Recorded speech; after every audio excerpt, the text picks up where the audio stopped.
Assalamualaikum warahmatullahi wabarakatuh. Perkenalkan, nama saya Sri Bulan dengan NIM A401230112. Kelas A. Di sini saya akan menjelaskan materi yang berjudul memahami perkembangan fisiologis dan psikologis serta perilaku peserta didik dalam bingkai budaya Indonesia dalam konteks kehidupan global yang beradab. Nah, faktor yang mempengaruhi perkembangan peserta didik yaitu yang pertama, kohort. Perkembangan kohort yang mengacu pada perkembangan sekelompok orang yang lahir pada periode waktu yang sama dipengaruhi oleh berbagai faktor yang kompleks. Faktor yang mempengaruhi perkembangan kohort yang pertama, faktor biologis, faktor lingkungan fisik, faktor ekonomi, faktor kultural, dan faktor edukatif. Yang kedua ada live event.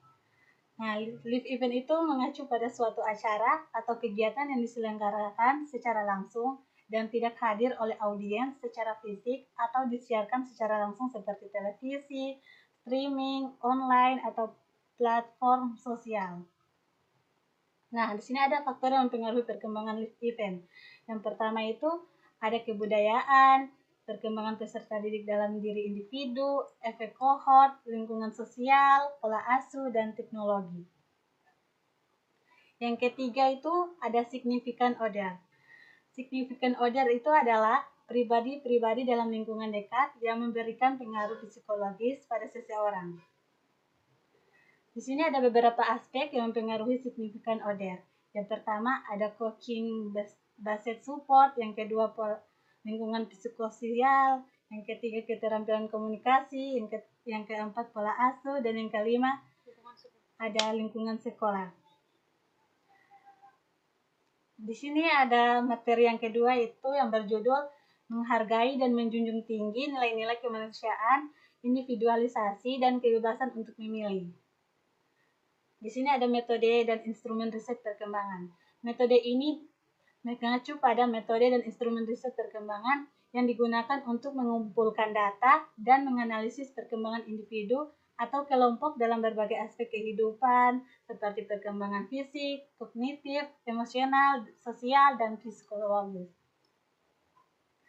Di sini ada pun metode dalam riset perkembangan diri.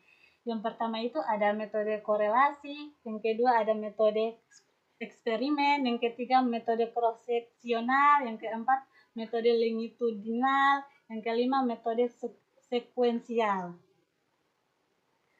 Instrumen riset perkembangan diri. Di sini ada 5 instrumen, yaitu yang pertama instrumen pengumpulan data, yang kedua instrumen laporan diri, yang ketiga instrumen observasi, yang keempat wawancara, dan yang terakhir itu studi kasus.